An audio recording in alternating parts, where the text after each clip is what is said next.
Dans cette vidéo, je poursuis l'étude de la réduction de données avec le logiciel Demetra dans sa version pour LP600 et j'utilise toujours la version 5.1 de Demetra. Et je vais donc directement dans le module de gestion des observations, là où on était resté dans l'étape de réponse instrumentale. Donc on a vu dans la vidéo précédente en quoi consistait le travail de correction de réponse instrumentale. Maintenant, on va aller voir l'outil de construction de cette courbe de réponse.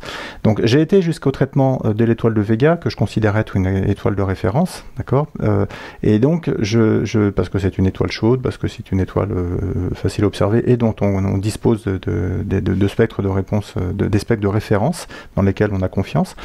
Et donc, en fait, je vais jusque-là sans faire le calcul de réponse instrumentale et j'ouvre l'outil de construction de ma réponse, d'accord. Donc là, je peux afficher, comme toujours, le spectre tel qu'il est, donc le spectre de Vega. La source, je considère que j'utilise l'observation Vega, donc c'est sélectionné par défaut, et évidemment, j'utilise l'observation en cours comme spectre de référence, et je vais chercher une étoile de référence, et en l'occurrence, je vais aller chercher une étoile de type A0V, puisque Vega est une étoile de type A0V, étoile chaude, donc dans ce catalogue. Et du coup, je vais ramener dans mon outil, là j'ai en même temps le profil que j'ai observé moi avec mon instrument, d'accord, le profil en vert foncé là, et puis en orange on voit le spectre théorique de cette étoile là, et on voit évidemment que ça n'a pas grand chose à voir en termes de profil.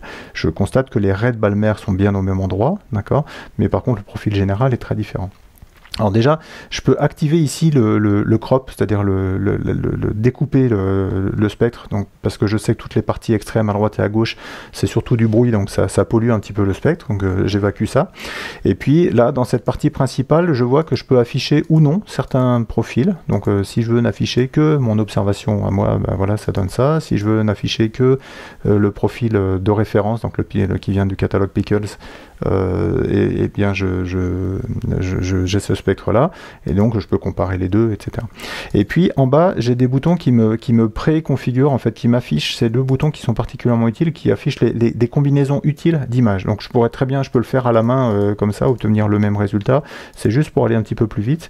Ça me montre la réponse instrumentale, donc la division des deux profils précédents, d'accord, entre donc là, si je compare l'image théorique et l'image réelle que j'ai obtenue, si je fais la division, eh ben, je vais obtenir cette réponse, cette courbe de réponse, d'accord. Et puis j'ai la version lissée et pas lissée. Alors en l'occurrence, j'ai pas encore fait le lissage, donc c'est deux fois la même courbe, mais on va y venir bientôt. Mais on a les deux réponses. Et puis là, on a aussi la courbe théorique et puis le résultat qu'on obtient effectivement avec cette courbe-là. Donc là, c'est pareil, comme on n'a pas fait les corrections, on arrive à quelque chose de très très similaire, c'est normal, mais on va quand même corriger ces différents points. Alors si je regarde, si j'affiche mon spectre de Vega, donc les deux ayant des valeurs qui sont très très différentes, je vois que donc j'ai mes raies de Balmer ici, et je sens bien que ça vient de l'étoile, ça vient pas de l'instrument, et donc si je me laisse influencer dans ces zones-là, je risque de perturber mon calcul de réponse instrumentale. Donc ce que je vais faire, c'est qu'en général, je vais corriger mon spectre des réponses instrumentales,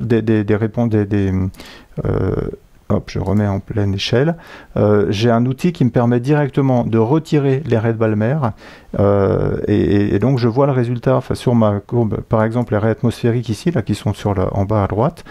Si je ne les corrige pas, eh ben, je vois dans ma réponse instrumentale l'effet des raies atmosphériques. Et donc si je les corrige, je supprime cet effet-là. Et idem pour les raies de Balmer, si je corrige pas, je vois des pics à l'endroit des raies de Balmer où je sens que c'est une erreur, ça fait pas partie de la réponse instrumentale. Si je le corrige comme ça, je vais les éliminer beaucoup mieux. D'accord. Et puis pour les raies de Balmer, je peux aussi changer la largeur des raies de Balmer de façon à lisser un petit peu plus. Donc en gros, je mets le curseur de manière à ce que je gomme au maximum ces raies de Balmer. D'accord. Et puis après, il me reste, donc là c'est ma courbe de réponse, c'est mon résultat, et il me reste simplement à aller lisser ma courbe plus ou moins, et donc là je vois l'effet du lissage. Donc là je sens que c'est un petit peu beaucoup, parce que je vais quand même beaucoup atrophier le pic qui est là-haut. Donc là c'est un peu au feeling, hein. Il s'agit d'aller trouver le bon profil. Ce qui est important, c'est que vous le fassiez toujours dans les mêmes conditions, mais en gros on a on réutilise ce profil-là en jouant sur ces curseurs et un peu à l'estime. Donc là, je trouve qu'il y a encore un petit peu de bruit qui semble pas être de l'ordre de la réponse instrumentale, donc je préfère lisser un petit peu plus.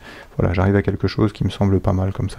Une fois que c'est fait, et ben je sauve, et puis je peux l'appeler Vega réponse OK par exemple, n'importe quoi, et donc je sauve ce profil, donc qui est de nouveau un fichier FITS, et puis quand je dis, enfin il me demande est-ce que vous voulez utiliser cette courbe, je lui dis oui, et du coup quand je ferme, et ben il m'a automatiquement sélectionné, il a été cherché, enfin j'ai pas besoin d'aller chercher à la main, et il m'a dit que j'appliquais cette courbe de réponse, et maintenant je peux, donc ça y est, j'ai construit ma courbe de réponse, je l'ai sélectionné, et donc je peux faire tourner de nouveau mon résultat, et voilà le résultat après traitement.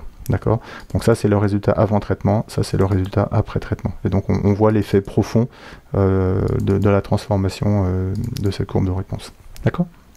Voilà, on en a terminé avec cette étape de réponse instrumentale. Encore une fois, c'était une étape importante. Dans la prochaine vidéo, on va terminer avec les dernières étapes et puis faire une conclusion sur la réponse, le calcul de réduction de données.